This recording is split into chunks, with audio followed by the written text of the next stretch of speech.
You are listening to Backstage Pass podcast, hosted by Hannah Trigwell and brought to you by Thomann.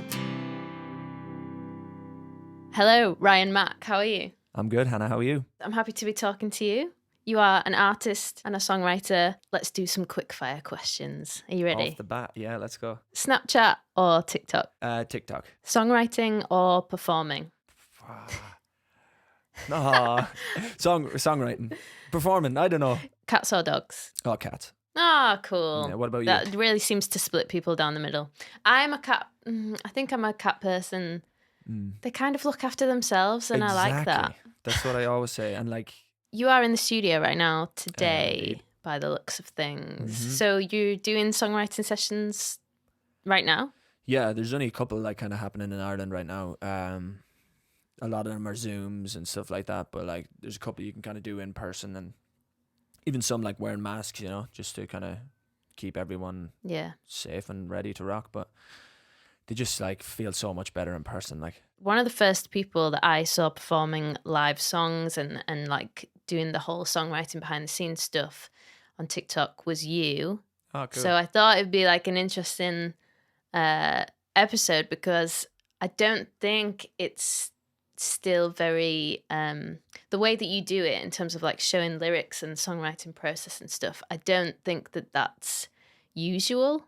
Yeah. How did you first start like getting into TikTok? Did it just seem like a natural thing to do? Like I downloaded the app when maybe like 2 years, I don't know, 2 years ago maybe, when I first heard it, like, because it used to be Musically or something, and then yeah, and it was just like kids doing like dances on it and stuff, which there still are today. But I left it at that stage. I didn't really download it, and then when all the funny videos started circulating, and people were like, "Oh, this is off TikTok," and then I downloaded it. Yeah, and it must have been like within the last 2 years, and then I posted my first video. I remember I went right back in like probably February 2019. I'd kind of neglected recording and stuff like that, like, because I worked with I still do work really closely with a guy called Robert Grace, who we co-wrote this song Fake Fine, which is actually, fingers crossed, about to go platinum here in Ireland. But wow, yeah, so it's insane. I got him signed to Columbia and everything. So it's like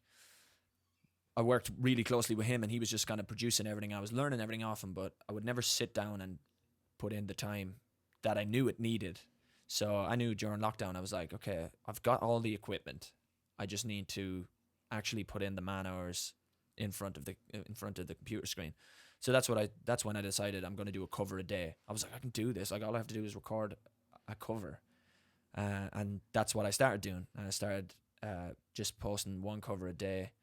And the second day, I did a cover of If the World Was Ending by Julia Michaels and JP Sachs, and that got like, at the time it was like 2,000 in one night, and I was like, oh my god, I'm a TikTok star. That's good. Yes. And then I went up like 100 followers. I was like, oh, what am I gonna do? I'm just like, this is crazy.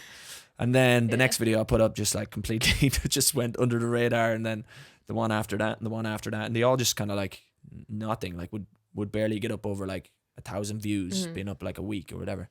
And then finally I wrote this song Broke, about being broke and not being able to kind of do anything about it right now with the whole pandemic. And I did a lot of like pub gigs and stuff like that, you know, and they're unfortunately, like, against my will and any other musician's will, been taken away. You know, we'd still do them if we could.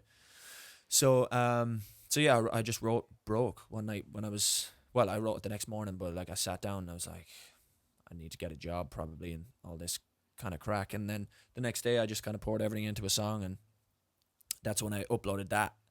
And because I'd only uploaded 1 or 2 original songs before that, and like they kind of didn't really get much hop either.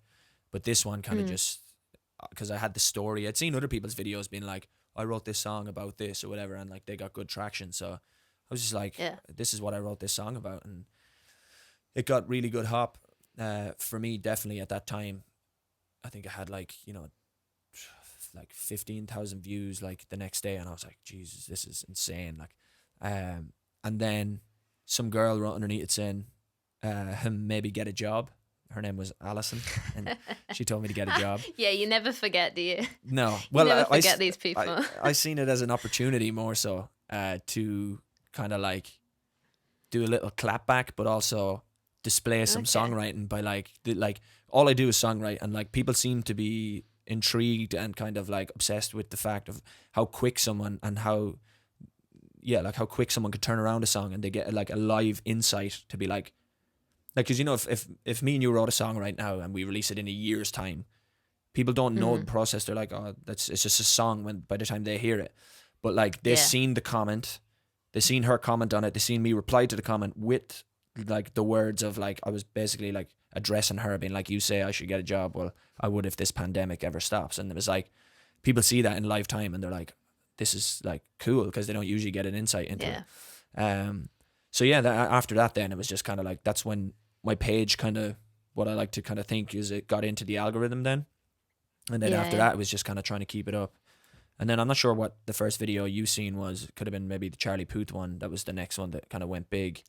Oh yeah, the duet. Yeah. So he just put up like, who should or he wrote like, woke up and wrote this, who should sing it with me? And then it was like, everybody was doing it, and I was like late to the party, like I was like 2 weeks late, and I just seen how many views people were getting, and I was like, I could do this, like. And then I sat at home and like knew I could do it. It's but, so like, good, that video. Yeah, it's so satisfying to watch. TikTok right now is kind of at the place that YouTube was as it was starting to pop off. I used to watch you on YouTube all the time, by the way. Oh really? Yeah. And I think it's just like a natural progression, especially with like people's attention span getting a bit shorter. Like I personally love to watch a short video and then move on with my life or move on to something else, you know? So like YouTube videos tend to be, I don't know, somewhat like between 5 and 10 minutes. But for most people, I think the satisfaction of seeing like a good live performance in a short video, you can then decide if you want to like invest and watch another video or like a full video. Statistically now, people on Netflix only get to like the first 15, 20 minutes and then they turn it off. They might continue and watch the rest of it another time, but they get like, so like they're starting like to put their closer, which used to be their best part, they'll start putting that in the front because it'll just like get them hooked, you know? So it's just like, we're just moving in that way. And people might feel like that's a sad or depressing thought, but then it does create loads of opportunity as well. Yeah, well, like I said, my friend Rob, he got signed from TikTok essentially. Right. You know, completely changed his life. And then myself, like I always thought the app was great, like really, really great, but it was just kind of like, okay, maybe it's not for me. And then it just kind of clicked and I was like, this is like such a great app. Like any songs I released in the past, like I've got like 1 million streams on some of them, but it was like all through the help of like Spotify playlisting and, you know, really been pushed out there. Some of the algorithmic playlists, but with TikTok, like I seen it straight away. As soon as I released the song, the audience transferred straight over, and it was like I'm already 2 weeks in today actually, and it's got like over 340,000 streams, which that's great. It took me, I think after 2 weeks, the last time I had 100,000 streams, and I thought that was the best thing ever. So it's like TikTok's just, it does work. It transfers over. Making TikTok videos must take a fair bit of time, right? People don't know. I know they're only 15 or 30 seconds, whatever, but it must take some time to do a good TikTok video. Right? I've often spent like a full day on some, and then they just like flop completely, and I'm like, what the, you know? And it's just like, it's just there's no guessing. Like you can never guess how it's gonna go. So would you recommend, like new and upcoming artists, well, I mean, even established artists, to use TikTok regularly 100%. as part of their release schedule? Just from what I've seen with like other people, and then from what I've personally seen, even with, like I was saying, the streams like that just generate and connect automatically. Like I put up a video the day, like 10 days out from when I was releasing Broke, I put up a video, and that got 1 million streams, and like my pre-saves went up to 5,000 straight away, and I was like, okay, I was like, this is like clear, you can clearly see it. But I could see like more like 28 or 29,000 people clicked through the link to pre-save it. But then like obviously you have to type in your details and stuff, and they probably just got fed up and left, which I do, so I understand. But then the day of, I released it on a like Tuesday at midnight, and then on the Wednesday I did a video like just performing the song again, and then that got 1 million views, and I could see like, you know on Spotify, you ever see like when your thing is live, you can see how many people are listening if you look on the like Spotify for artists. So I could see like before I put up the video, I had like maybe 70 to 80 people listening at one time, and then I put up the video, and then it started getting like loads and loads of stuff, and like people knew it was out and they were going to listen to it, and I had like 200 people listening at one time. So I was like, it's clear. So yeah, I would definitely recommend that people, like you said, up and coming artists, it's a great way to launch and like get in. And then for people who like are already established artists, songs can just go viral, like Megan Thee Stallion. Her song, that do you know that Savage song? That was apparently just an album track. Yeah. And then how mad is becomes that? the biggest. Speaking of good music, what is your track of the week? Ooh, probably Kid Laroi, Without You. And what is the best lesson that you've learned in your career so far? Like perseverance and just like keep going. Like you were saying earlier, it's just like if something's not working, it doesn't necessarily mean that it's not good.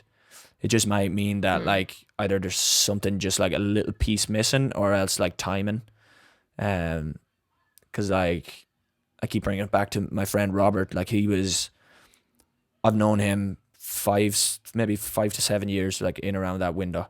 Definitely more than 5, but he's been writing for other people. Like I used to be in a band, and he wrote songs for us. This was back when I was just like, wasn't really doing the writing thing. I was, but I wasn't. But he had written songs for us. Like, almost got a break here and there. Was always chasing like a publishing deal and stuff like that. And then he just started TikTok this year, and he's 27, and he just signed his like a huge record deal. He's been trying since he said he was like 17. He's been writing songs. So like 10 years, and you just never know. And then like with myself as well, it's like I've been in bands, I've done like loads of stuff, I've toured with like huge bands around London or around the UK and stuff, and lived in London. And then you just kind of like, when one thing ends, you're like, oh, this is it, like this is what went wrong, but then I'm like, when all this TikTok stuff starts happening, it's like you just never know when, or what's going to work. And guessing is kind of what I beat myself up over, being like, will it work? Like you think something's going to work so much, and then it doesn't, or then you don't think something's going to work, and then it does. So it's like I'm just kind of trying to give up on kind of hoping and guessing whether it's going to do well. And it's just kind of like, if it does well, it does well. Just make it as good as it can be.